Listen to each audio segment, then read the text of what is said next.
로마서 15장 12절 말씀부터 다 같이 읽도록 하겠습니다. 또 이사야가 이르되 이새의 뿌리 곧 열방을 다스리기 위하여 일어나시는 이가 있으리니 열방이 그에게 소망을 두리라 하였느니라. 소망의 하나님이 모든 기쁨과 평강을 믿음 안에서 너희에게 충만하게 하사 성령의 능력으로 소망이 넘치게 하시기를 원하노라. 아멘. 이 시간 우리는 소망이 넘치는 2024년이란 제목을 가지고 2023년 마지막 말씀 함께 나누는 시간 갖도록 하겠습니다. 제가 앞서도 말씀드린 것처럼 요 한 며칠간 2023년 그리고 마지막이란 말을 너무 많이 사용한 것 같습니다. 제가 이 말을 너무 많이 사용해서 여러분들의 귀에 좀 딱지가 않지 않을까 제가 좀 그게 걱정이 되는데요. 여러분 2023년 어떻게 보내셨나요? 라고 제가 말을 하면서 예배를 시작하려고 했는데 제가 벌써 이거를 12시간 전에 설교를 하면서 먼저 여러분들께 물어봤더라고요. 그래서 차마 이거를 또 똑같이 물어보지는 못하겠고 여러분들 제가 좀 다른 것을 질문 드리려고 합니다. 2024년 여러분들은 어떠한 1년을 보내고 싶으신가요? 매 연말마다 그리고 매 연초마다 제가 작년에 한번 말씀드렸는데요. 사람들이 제일 많이 몰리는 곳이 어딜까요? 해돋이 해맞이. 물론 많이 몰리지만 사람들이 더 꾸준히 오래 몰리는 데가 있습니다. 로또. 제가 또 괜히 아까 로또 얘기를 했고. 아니, 토종비결. 토종비결도 그렇지만 요즘은 많이 안 보더라고요. 요 1년 초에 제일 많이 가는 데가 어디냐? 헬스장. 헬스장. 제가 작년에도 이 말씀을 한번 드렸습니다. 여러분, 사람들이 헬스장을 왜 찾을까요? 올해는 꼭 5kg를 뺄 거야. 올해는 꼭 10kg를 뺄 거야. 이러면서 운동하려고. 여러분, 그래서 연초 1월 달에 헬스장을 가면요. 사람들이 막 바글바글 해가지고 발 디딜 틈이 없다고 합니다. 그런데 왜 사람들이 이토록 열정을 가지고 헬스장을 열심히 나가고 또 만약에 공부할 생각이 있는 사람들이면 학원에 또 열심히 나갈 거고 아까 누군가가 말씀하신 것처럼 2024년 나의 마음을 조금 새롭게 재정비를 하려고 해돋이를 보러 가는 사람도 있을 것입니다. 여러분 이러한 열정이 우리 가운데서 왜 발생하는 걸까요? 2024년에는 나의 삶에 무언가 조금 더 좋은 것이 일어날 거야 라는 이러한 소망이 매년 말에 매년 초에 우리의 마음을 가득 채우기 때문일 것입니다. 여러분 우리의 1년을 살아가게 하는 우리의 삶을 살아가게 하는 주된 원동력은요 바로 이 소망이라는 것이란 사실입니다. 그렇기 때문에 오늘 2023년의 마지막을 장식하며 그리고 2024년을 준비하며 우리가 나눌 말씀 또한 바로 이 소망에 관련된 말씀이라는 것이죠. 과연 하나님께서 우리에게 소망을 두고 어떻게 말씀하고 계신지 우리는 오늘 함께 읽은 로마서의 말씀을 통해 이 소망에 대해 한번 알아보는 시간 갖도록 하겠습니다. 오늘 로마서 15장 말씀에서요. 이 로마서를 쓴 바울이라는 사도는 우리들에게 우리가 예수님을 믿어야 한다고 그리고 예수님이 보내신 성령님을 믿어야 한다고 우리에게 강력히 요청을 하고 있습니다. 그리고 예수님과 성령을 믿어야 하는 그 결정적인 이유를 말하며 바울은 예수님께만 우리의 소망이 있을 것이요. 또한 성령님께도 우리의 소망이 있을 것이란 것을 계속해 강조하며 나아간다는 것이죠. 먼저 로마서 우리가 읽은 본문 15장 12절 본문 말씀 가운데서 바울은 이렇게 말합니다. 또 이사야가 이르되 이새의 뿌리 곧 열방을 다스리기 위하여 일어나시는 이가 있으리니 열방이 그에게 소망을 두리라 하였느니라 라고 말이죠. 여기서 지금 이 로마서에서 바울은요 예수 그리스도에 대해 우리에게 알리고 있습니다. 예수 그리스도가 이 땅에 오신 목적을 바울이 총 2가지로 요약해서 말을 하고 있는데요. 첫 번째가 무엇이냐? 바로 열방을 다스리기 위해 오셨다라는 것입니다. 여러분 열방의 뜻 혹시 아시나요? 열방. 열방은요. 이 세상에 있는 모든 나라를 뜻하는 단어입니다. 이 세상에 있는 모든 나라를 다스리시기 위해 예수 그리스도가 이 땅에 오셨다라는 것이죠.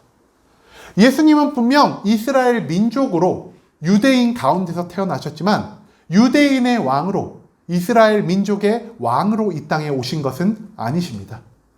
예수님이 이 땅에 오신 목적은 하나님이 창조하신, 하나님이 운행하고 계시는 이 모든 세상을 다스리실 참된 왕으로 이 땅에 오셨다는 것을 바울은 여기서 첫 번째로 언급하고 있습니다. 그런데요, 바울이 여기에 한 가지 조건을 달고 있습니다. 열방을 다스리시기 위하여, 이 위하여는 말, 열방의 왕이 되기 위하여 무언가 앞서서 해야 할 일이 필요하다는 것이겠죠? 열방을 다스리시기 위하여 무엇을 해야 한다라고 그러죠? 일어나시는 이. 일어나야 된다고 하는 겁니다. 여러분, 일어난다. 여러분, 어떤 걸 일어난다고 생각할까요, 우리는? 이렇게 지금 자리에 여러분들 다 앉아 계시죠? 앉아 있다가 벌떡 일어서는 것을 우리가 일어선다라고 생각을 하고요. 또 잠자려고 이렇게 누워 있다가 아침이 되어서 우리가 벌떡 일어나는 것도 일어난다라고 표현을 합니다. 그런데요, 이 두 가지 외에도 성경에는 한 가지의 일어난다라는 의미를 추가로 우리에게 알려주고 있습니다. 예수 그리스도께서요, 죽은 나사로를 살리실 때, 그리고 죽어있는 소녀를 살리실 때 예수님이 그들에게 뭐라 그러시죠? 너무 어려운 말들이 많이 나오네요. 그가 자고 있도다. 일어나라라고 말씀하십니다. 예수님의 시각으로 볼 때요, 우리의 죽음은 잠시 자고 있는 순간이라는 것이죠. 그렇기 때문에 바울은 말합니다. 예수 그리스도가 이 세상의 진정한 왕이 되시기 위하여는 예수님이 일어나야 한다라고 말이죠. 즉 바울은요, 예수 그리스도의 부활을 말하고 있다는 겁니다. 예수님은 단순히 이 세상을 다스리기 위해서만 오신 분이 아니십니다. 예수님이 이 세상에 오신 참된 목적은요, 나의 죄를 대신하기 위하여 십자가에 못 박혀 고통받으시다가 죽기 위해 이 땅에 오셨다는 것이죠. 그런데 예수님의 모든 사명이 죽음으로 마무리가 됐을까요? 아니라는 겁니다. 죽은 뒤 무덤에 묻히시고 3일 만에 예수 그리스도가 다시 일어나셨습니다. 부활하셨다는 것이죠. 그리고 그 부활하신 예수 그리스도가 이 땅에서 40일간 제자들과 자기를 믿는 사람들과 함께 시간을 보내다 하늘로 승천하셨습니다. 그리고 예수 그리스도의 부활을, 승천을 바라보고 우리가 깨달을 수 있는 것이 무엇입니까? 내가 이 땅에서 단순히 죽는 것이 내 인생의 끝이 아니구나. 죽은 다음에 반드시 우리에게 부활이 있을 것이요. 그 부활은 영혼의 부활만을 의미하는 것이 아니라 내가 나의 육체를 다시 입고 예수 그리스도처럼 무덤에서 일어날 때가 올 것이다. 그리고 우리가 무덤에서 일어나는 그때 하나님이 최후의 심판을 통해 우리를 영원한 생명의 천국으로 보내실지, 영원한 고통의 지옥으로 보내실지에 그 합당한 판결이 이루어질 것이라는 것을 우리는 예수님의 죽음과 부활을 통해 발견할 수 있다는 것입니다. 그렇기 때문에 바울은 말합니다. 너희가 이제는 너희 육신에 속한 삶, 100년도 안 되는 이 잠시의 순간에 기쁨과 만족 가운데서 너희가 추구하는 것 가운데서 소망을 찾지 말아라라고 말이죠. 우리가 소망을 두어야 할 것은 무엇입니까? 바로 예수 그리스도.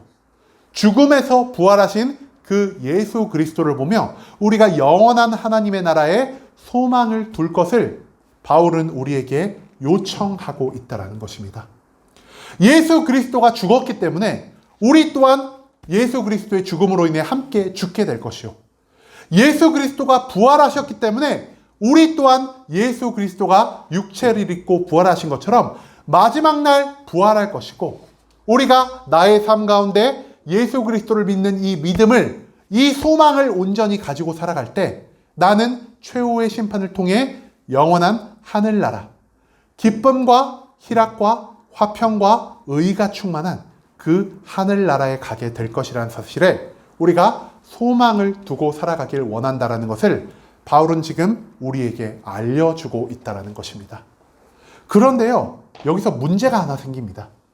예수님의 제자들, 그리고 바울 시절에 예수님을 직접 보거나 예수님의 부활을 직접 경험한 사람들은 예수님의 이 말씀, 예수님이 죽었다 살아나셨다는 것, 예수님이 하늘로 승천하셨다는 것을 우리의 눈으로 보고 우리의 귀로 들었기 때문에 믿기가 쉬웠을 것이라는 사실이죠. 그런데 우리는 지금 어떻죠? 우리 주변에 예수 그리스도가 존재하십니까 지금? 안 계시죠? 육신을 입은 예수 그리스도가 없기 때문에 우리는 이 예수 그리스도의 죽음과 부활을 무엇을 통해서만 전해드릴 수가 있을까요? 하나님의 성경 말씀을 통해서만 전해드릴 수 있다는 것이죠. 그런데요, 이 말씀을 통해서 내가 무언가를 믿고 무언가에 대한 소망을 갖고 살아가는 것이 너무나 어렵다는 것입니다.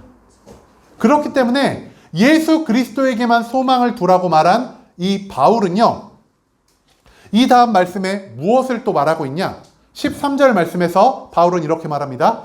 소망의 하나님이 모든 기쁨과 평강을 믿음 안에서 너희에게 충만하게 하사 성령의 능력으로 소망이 넘치게 하시기를 원하노라 라고 말이죠. 말이 좀 이상하죠? 바로 앞절에서는 누구에게서만 소망을 찾을 수 있을 거라고 말하고 있죠?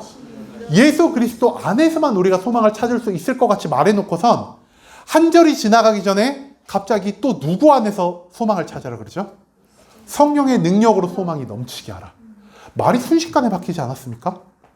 왜 갑자기 바울이 소망을 찾아야 할 이 대상이 예수 그리스도에서 성령님으로 순식간에 변화가 되었을까요? 우리가 이 말씀을 이해하기 위해서 사도행전 1장의 말씀을 함께 찾아보기를 원합니다.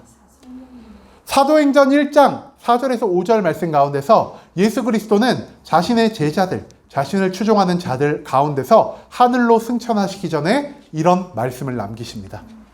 사도와 함께 모이사 그들에게 분부하여 이르시되 예루살렘을 떠나지 말고 내게서 들은 바 아버지께서 약속하신 것을 기다리라.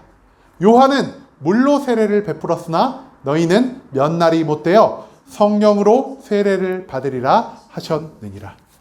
예수 그리스도께서 하늘로 승천하시며 우리에게 무엇을 주신다고 약속하셨죠? 성령을 주신다고 말씀하셨습니다. 여러분, 예수 그리스도는요, 모두 알고 계셨습니다. 지금 여기에 나의 승천을 본 사람들, 나의 죽음을 본 사람들은 나를 믿을 수 있을 것이다.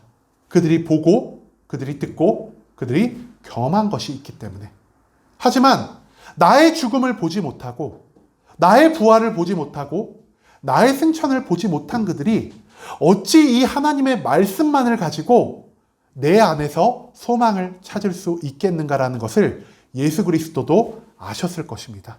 왜냐? 그분은 우리의 어리석음을, 우리의 연약함을 누구보다 잘 알고 계시는 분이시니까요. 그렇기 때문에 예수 그리스도는요, 하늘로 올라가시기 전 우리에게 이것을 약속하셨습니다. 바로 성령님을 우리에게 예비해 주셨다는 것이죠. 이제는 예수 그리스도가 내 곁에 존재하지 않으셔도 우리의 마음속에 있는 이 성령의 존재를 통해 우리는 예수님을 믿을 수 있는 이 믿음의 시작점을 발견하게 된다라는 것이죠. 그런데 바울이 한 말씀을 우리가 다시 잘 살펴보면요, 바울이 성령이 소망이 넘치게 하시기를 원하노라라고 말하지 않았습니다. 뭐라고 말하고 있죠? 성령이라고 말을 안 하고요, 성령의 능력이라고 말을 하고 있습니다. 여러분, 우리는 성령을요, 굉장히 추상적인 존재로 생각을 합니다. 그냥 성령 받으라 그러니까 뭐 성령 받아야 되나 보다, 성령님이 그냥 우리 주변에 있나 보다, 이 정도로만 성령을 인식할 때가 너무나 많다라는 것이죠. 그런데 성령님은 어떤 분이시냐? 역동적인 분이십니다. 활발히 움직이시고 열정이 넘치시기에 우리 안에 들어오면은 우리 안에 있으신 성령님이 자신의 열정으로 우리를 변화시키시고, 우리 안에 들어오시는 성령님이 그 활발한 움직임을 통해 우리의 삶을 변화시키는 분이란 사실입니다. 성령은요, 단순히 우리가 생각하는 이미지, 어떤 관념적인 존재가 아니라 실제로 살아 움직이고 열정이 넘치시고 변화를 일으키시는 순수한 능력이라는 사실을 우리가 기억할 수 있기를 소망합니다. 성령이 우리와 함께 하시면 어떤 일이 일어나냐? 단순히 성령 받았네 하고 끝나는 게 아니라요, 우리가 예전에는 기도할 수 없었던 내가 이제는 성령의 능력으로 인해 방언을 받고, 성령의 능력으로 인해 방언을 해석할 수 있는 능력을 받아 내가 이제는 1시간이고 2시간이고 기도할 수 있는 이 기도의 능력을 허락받게 된다는 것입니다. 말씀을 읽었는데, 여러분, 말씀 읽어도 100%다 이해가 되시나요? 이해가 안 되죠. 믿어지시나요? 믿는 것도 한 50% 정도는 믿어질까 말까? 이런 마음이 들죠. 그런데 성령이 내 안에 임하시면요. 성령의 지혜의 은사가, 성령의 지식의 은사가 성령의 성경에 있는 모든 말씀을 이해하게 하시고 그 말씀을 믿어지게 만들어 주신다는 것입니다. 성령이 내 안에 함께 하시면요. 병든 자에게서는 치료가 일어납니다. 성령이 내 안에 함께 하시면 귀신 들린 자가 귀신을 쫓아낼 능력을 갖게 된다는 것입니다. 마지막으로 성령이 나에게 임하시면요. 내 안에 9가지 성령의 열매가 맺히게 됩니다. 그리고 이 성령의 열매가 나의 삶을 하나님의 거룩과 사랑의 삶으로 변화시켜 나간다는 것이죠.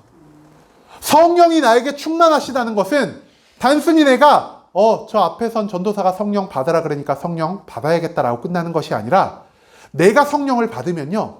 내 안에 있는 성령의 능력이 나의 삶을 변화시키고 나의 신앙생활을 변화시킨다는 것을 의미한다는 것입니다. 즉 성령이 나의 안에 충만하게 임하시면요. 내가 그 성령을 통해 내가 여태껏 기도하지 못했는데 갑자기 내 입에서 기도가 술술 나오네. 내가 말씀을 읽어도 이 말씀을 믿어지지가 않았는데 갑자기 내가 말씀이 믿어지기 시작하네. 내가 예전에는 나밖에 모르는 이기적인 사람으로 살았는데 내가 성령님이 나와 함께 하시니까 이제 남들에게 내가 조금 더 베푸는 삶을 살게 되었나라는 이러한 체험을 우리가 하게 된다라는 것입니다. 왜냐? 성령님은 능력이시고 성령님의 능력으로 인해 우리가 변화되기 때문에. 그리고 우리가 나의 삶이, 나의 신앙생활이 변화된다면은 우리는 나의 변화 가운데서 나와 함께 하시는 성령님의 능력을 체험할 수 있게 된다는 것입니다. 성령님을 체험하면 어떤 변화가 일어나냐? 하나님이 믿어집니다. 내 눈에 보이지 않는 하나님이 실제로 존재하시는구나. 내가 보지 않았지만 하나님이 이 세상을 창조하시고 이 세상을 운행하시는 전지전능한 분이시구나라는 것이 믿어지기 시작한다는 겁니다. 그리고 무엇보다 성령님을 체험하기 시작하면은 이제는 성경 말씀 속에 있는 모든 것이 믿어지기 때문에 예수 그리스도의 죽음도, 예수 그리스도의 부활도, 그리고 예수 그리스도의 승천과 재림과 영원한 하늘나라도 우리가 모두 믿고 살아가게 될 수 있다는 것을 의미한다는 것입니다. 여러분, 성령 충만을 통해서 왜 우리가 소망이 넘칠 수가 있습니까? 내 안에 있으신 성령님을 통해 내가 하나님을 체험할 수 있게 되기 때문입니다. 체험을 통해 우리는 내 눈으로 보지 못한 예수 그리스도 안에서 발견할 수 있는 그 소망을요, 성령님의 능력을 통해서 발견할 수도 있게 된다라는 것. 그것을 바울은 지금 이 말씀을 통해 우리에게 알려주고 있다는 것이죠. 여러분, 바울은요, 예수 그리스도 안에서 그리고 성령님의 능력 안에서 소망을 발견할 것을 요청하고 있습니다. 제가 이 소망을 어떻게 하면 여러분들께 더 잘 이해시켜 드릴 수 있을까 곰곰이 생각해 보다가요. 우리 주변에 이 소망이란 단어를 표현하기 너무나 적합한 게 하나를 발견할 수 있게 되었습니다. 여러분, 요거 혹시 뭔지 아시나요? 숟가락인데 아이스크림 퍼먹는 숟가락. 이게 어디서 나온 건지 아시는 분이 계시네요. 아이스크림 어디 있어요? 제가 상표를 또 직접 말할 수가 없으니까 31가지 맛 아이스크림 파는 곳 다들 아시죠? 여기에 가면은요, 요런 숟가락을 줍니다. 그런데요, 아이스크림이 몇 가지 맛이 있다고요? 31가지. 여러분, 이 아이스크림 맛 다들 아시나요? 모르죠. 다 못 먹는데 이 큰 통에 3개나 4개밖에 맛을 담지를 못합니다.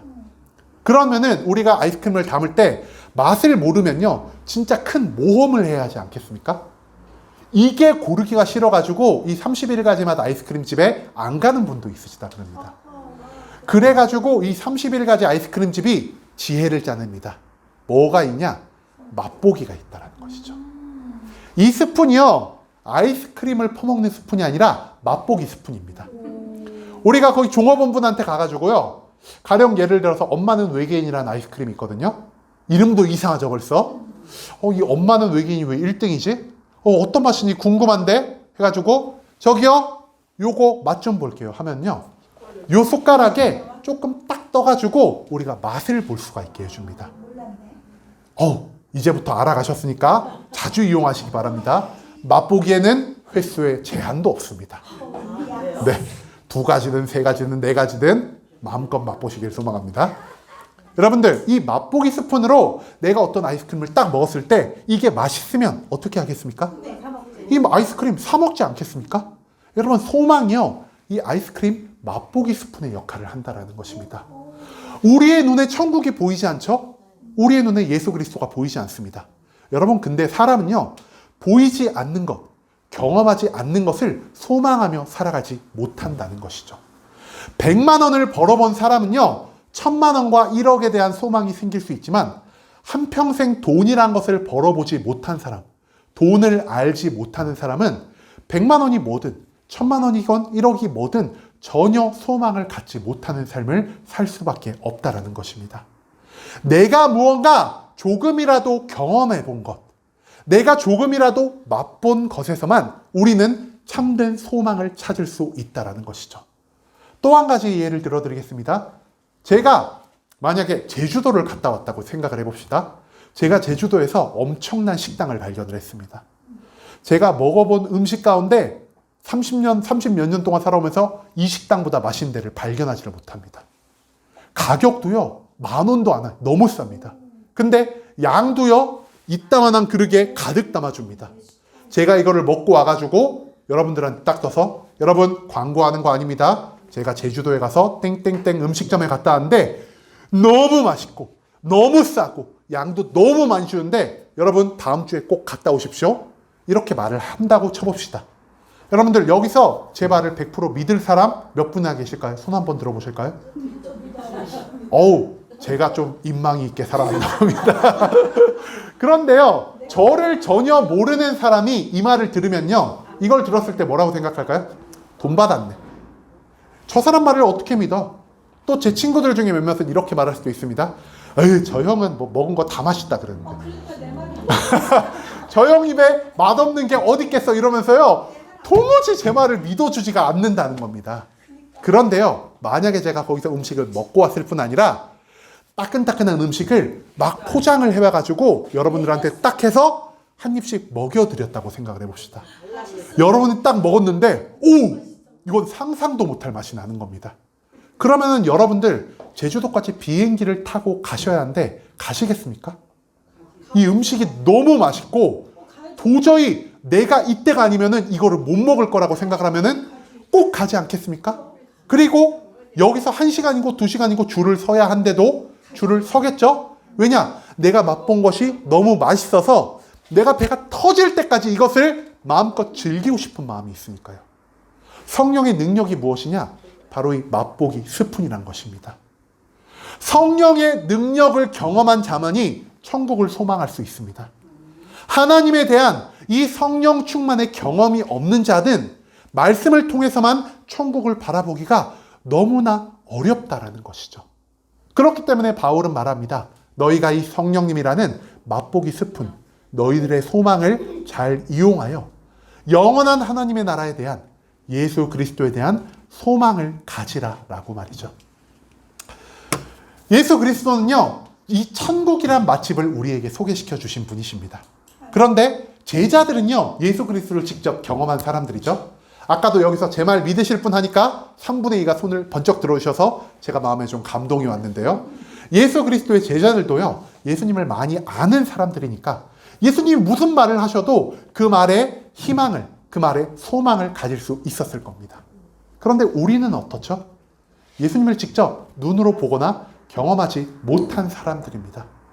예수님이 성경 말씀에 천국이 너무 좋은 곳이다, 우리가 천국의 소망을 두고 살아야 한다라고 백날 천날 말을 해도 우리는 그것이 좀처럼 믿어지지 않는다라는 것입니다.